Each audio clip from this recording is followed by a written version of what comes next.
పేరేంటన్నావు? Venky sir, Venkatesh Naidu. ఓ కష్టమమ్మా.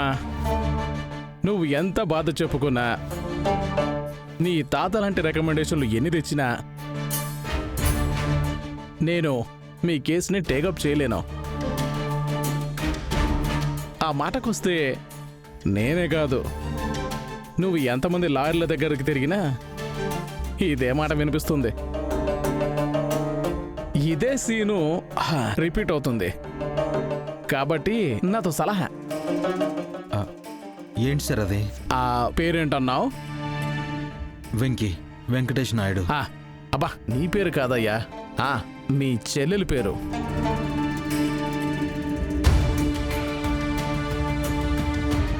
విద్య sir.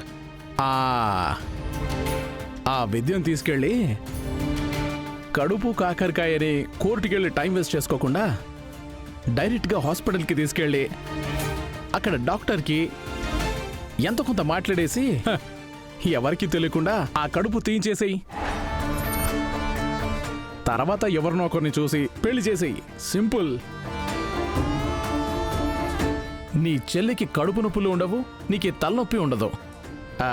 ఏంటి?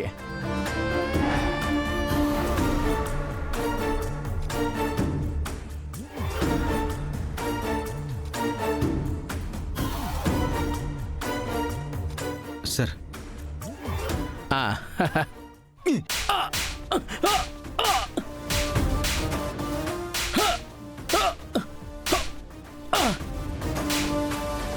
బాబు బాబు బాబు బాబు,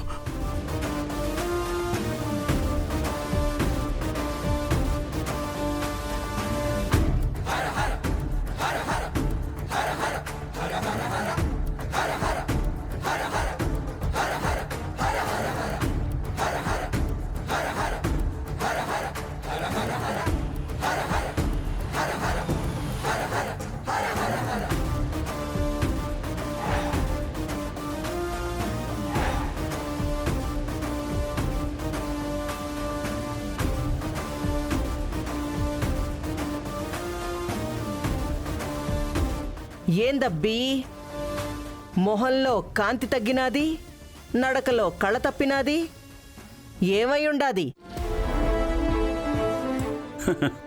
ఏముంటదమ్మా, పాపం లాయర్ల దగ్గరికి తిరిగి తిరిగి అలసిపోయింటాడు.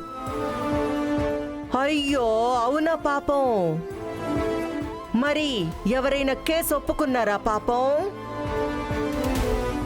ఎక్కడమ్మా పాపం, ఎంతమంది దగ్గరికి తిరిగినా ఒక్కరంటే ఒక్కరు కూడా ఒప్పుకున్న పాపానే పోలేదమ్మా. అయ్యో పాపం, అయ్యో పాపం. ఇప్పుడు నేను కోర్టుకెక్కితే ఈ అబ్బి చెల్లి కేసు ఒప్పుకునేదానికి ఒక్క లాయర్ కూడా ముందుకు రాలేదు అని నలుగురికి తెలిసిపోతాది కదా పాపం.